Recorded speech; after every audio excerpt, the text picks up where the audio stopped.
சென்னையில் நள்ளிரவு முதல் கனமழை பெய்து வரும் நிலையில் விமான நிலைய ஓடுபாதையில் தண்ணீர் தேங்கியிருக்கிறது. பெஞ்சல் புயல் எதிரொலியாக சென்னை விமான நிலையம் தற்காலிகமாக மூடப்பட்டிருக்கிறது. கனமழை பெய்வதால் ஓடுபாதை முழுவதிலும் தண்ணீர் தேங்கி விமானத்தை இயக்குவதில் சிக்கல் ஏற்பட்ட நிலையில் மூடப்பட்டிருக்கிறது. விவரங்களோடு இணைகிறார் செய்தியாளர் ஜெய்சங்கர். ஜெய்சங்கர், தற்போது விமான நிலைய ஓடுபாதையில தண்ணீர் தேங்கி இருக்கு. எந்த அளவுக்கு நீர் அங்க தேங்கி இருக்கு? இப்போ அரைவல்ஸ்க்கு வர விமானங்களின் நிலை என்ன? அதாவது சென்னை விமான நிலையத்தில் மற்றும் அதனை சுற்றியுள்ள பகுதிகளில் பெங்கல் புயல் காரணமாக காலை முதலில் கனமழை பலத்த சூறாவளி காற்றுடன் மழை பெய்து வருகிறது. இதனால் தான் சென்னை விமான நிலையத்தின் ஓடுபாதை, அதாவது ரன்வே எனப்படும் அந்த ஓடுபாதையில நீர்த்தேக்கம் ஏற்பட்டுள்ளது. சுமார் ஒரு சில இடங்களில் அரை அடிக்கு மேலவும், ஒரு சில இடங்களில் கொஞ்சம் அதிகமாகவும் தண்ணீர் தேக்கத்தை காட்சிகளாகவே பார்க்க முடிகிறது. இதனால் இண்டிகோ விமான சேவை நிறுவனம் தங்களோட சேவையை முழுவதுமாக நிறுத்திவிட்டுள்ளதாக அவர்கள் அறிவிப்பு வெளியிட்டுள்ளனர். அதே போல் பல்வேறு விமானங்கள் சென்னையில் தர இருக்க முடியாத சூழ்நிலையில் விமான நிலைய அதிகாரிகள் அதனை மாற்று விமான நிலையங்களுக்கு மாற்றி அனுப்பி வருகிறார்கள். இதை வெளியிருந்து வரும் விமானங்கள் இங்கு இறக்க முடியாத சூழ்நிலையில் மாற்றி அனுப்பப்பட்டு வரும் நிலையில், அதே நேரத்தில் இங்கிருந்து புறப்பாடு விமானங்கள் எதுவும் புறப்பாடு இல்லாததால் அங்க பயணிகள் அதிக அளவில் விமான நிலையத்தை காத்திருக்கும் சூழல் ஏற்பட்டுள்ளது. அதே போல இந்த விமான நிலையத்தின் முன்பகுதி, இந்த போர்ட்டிகோன் எனப்படும் பகுதியிலும் அதிக மழை காரணமாக அந்த நீர் உள்பகுதியாக வருகிறது. இதனால் விமான நிலையம், ரன்வே மற்றும் அதன் முகப்பு பகுதி, இந்த போர்ட்டிகோ பகுதி, பல்வேறு பகுதிகளில் நீர் சூழ்ந்த நிலையில் உள்ளது. எப்போது சீரடைந்த பின் விமான சேவை தொடங்கும் என அதிகாரியின் தரப்பில் கூறப்படுகிறது. பிரதான சாலைகளில் போக்குவரத்து பாதிப்பு ஏற்படாமல் இருக்க ஆங்காங்கே ஏற்கனவே மோட்டார்கள் அமைக்கப்பட்டிருந்தன. தற்போது மேலும் ஒரு அண்மை செய்தியை பார்த்துக் கொண்டிருக்கிறோம். புயல் நாளை கரையை கடக்க வாய்ப்பு இருப்பதாக தனியார் வானிலை ஆய்வாளர் பிரதீப் ஜான் தெரிவித்திருக்கிறார். புயலுடைய வேகம் என்பது சராசரியாக இல்லாமல் 10 முதல் 13 கிலோமீட்டர் இடைப்பட்ட வேகத்தில் அது பயணித்து வருகிறது. எனவே உறுதியான ஒரு வேகம் இல்லாதன் காரணமாக இத்தனை மணிக்கு அது கடக்கக்கூடும் என்று கணிப்பதில் சிரமம் இருக்கிறது. அதன் அடிப்படையில் தற்போதைய கணிப்பின் அடிப்படையில் நாளை காலை புயல் கரையை கடக்கக்கூடும் என்று தற்போது கணிக்கப்பட்டிருக்கிறது. இந்த புயல் இன்று பிற்பகல் கரையை கடக்கும் என்று நேற்றைய கணிப்பு தெரிவித்த நிலையில் இதனுடைய வேகத்தில் ஏற்படக்கூடிய மாறுபாட்டின் காரணமாக நாளை காலை இந்த புயல் கரையை கடக்கும் என்று தெரிவிக்கப்பட்டிருக்கிறது. விவரங்களுடைய நிகழ்ச்சிய சிறப்பு செய்தியாளர் லிபிகா, விவரம் என்ன? வணக்கம் தேவப்பிரியன். தற்போது தமிழகத்தில் உருவாக்கக்கூடிய இந்த தென்மேற்கு வங்கக்கடல் பகுதியில் உருவாக்கக்கூடிய பெஞ்சல் புயலானது தீவிரமடைந்து வருகிறது. மணிக்கு கிட்டத்தட்ட 12 கிலோமீட்டர் வேகத்தில் தற்போது நகர்ந்து வருகிறது. குறிப்பாக சென்னைக்கு மிக அருகில் தற்போது நெருங்கி வரக்கூடிய நிலையில் சென்னை, திருவள்ளூர், காஞ்சிபுரம், செங்கல்பட்டு ஆகிய 4 மாவட்டங்களுக்கும் மழைகளை தரக்கூடிய அதிகப்படியான மேக கூட்டங்கள் என்பது தற்போது சூழ்ந்திருக்கின்றது. அதிகப்படியான மேக கூட்டங்கள் தற்போது அந்த பகுதியில் அடர்ந்திருப்பதின் காரணமாக அடுத்து வரக்கூடிய நேரங்கள்ல கன முதல் மிக கனமழையும், ஒரு சில இடங்கள்ல அதி கனமழை பெய்வதற்கான வாய்ப்புகள் இருப்பதாக தற்போது தனியார் வானிலை ஆர்வலர் தற்போது அவருடைய எக்ஸ்தலத்தில் பதிவிட்டிருக்கிறார் பிரதீப் ஜான் அவர்கள்.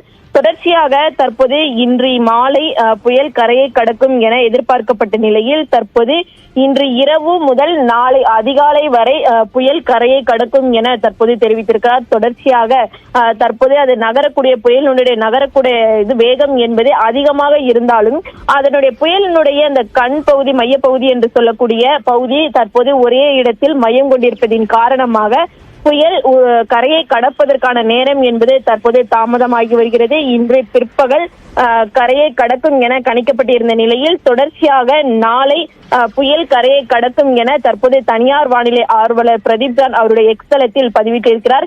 இதன் காரணமாக இந்த பகுதிகள் முழுவதுமே அதிகப்படியான கனமழைக்கு வாய்ப்பு இருப்பதாகவும் தொடர்ச்சியாக பல்வேறு இடங்கள்ல வேகமான காற்று என்பது வீசக்கூடும் எனவும் குறிப்பிடப்பட்டிருக்கின்றது. சராசரியாக தரைக்காற்று என்பது 70 முதல் 80 கிலோமீட்டர் வேகத்திலும் அதிகபட்சமாக 90 கிலோமீட்டர் வேகத்திலும் வீசுவதற்கான வாய்ப்புகள் அதிகம் இருப்பதாக தற்போது கணிக்கப்பட்டிருக்கின்றது. விரிவான தகவலுக்கு நன்றி லிபிகா.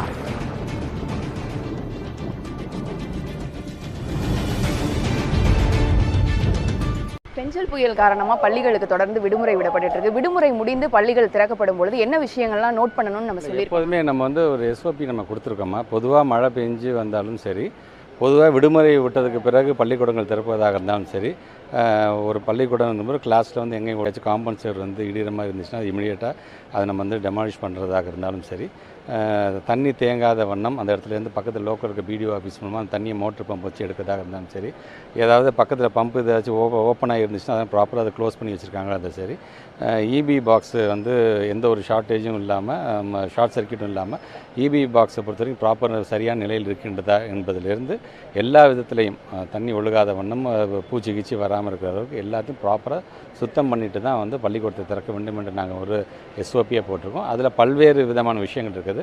இதை அவங்க ஒவ்வொருத்தரும் அதை ஃபாலோ பண்ணணும்னு தான் சொல்லியிருக்கேன். மழை பாதிப்பு உள்ள பள்ளிகள் இது வரைக்கும் கணக்கிடப்பட்டிருக்கா? எவ்வளோ பள்ளிகள் அந்த மாதிரி மழை பாதிப்பில் சிக்கியிருக்கு? இல்லை, ரொம்ப வந்து நமக்கான அந்த புயலில் வந்து பெரிய ஒரு பாதிப்புங்கிறது இல்லை.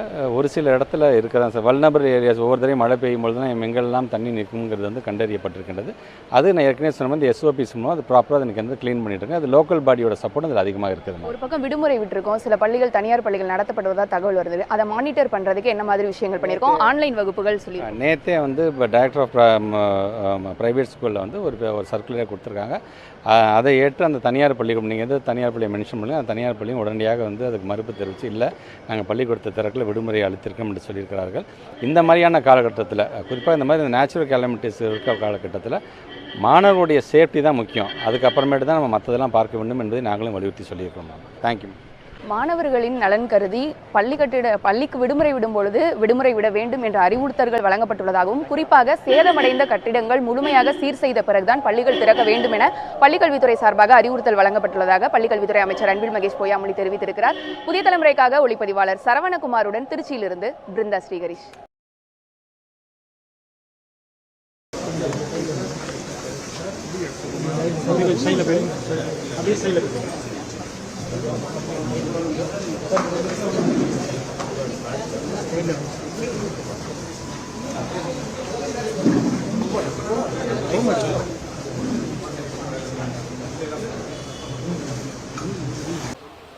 தொடர்ந்து 2-3 நாட்களாக மழை பெய்யும் என்று எச்சரிக்கப்பட்ட நிலையில் தமிழ்நாடு அரசாங்கம் அது குறித்து தொடர்ந்து ஆய்வு நடத்தி முன்னெச்சரிக்கை நடவடிக்கை எடுப்பதற்கான எல்லா முயற்சிகளும் ஈடுபட்டிருக்கிறோம்.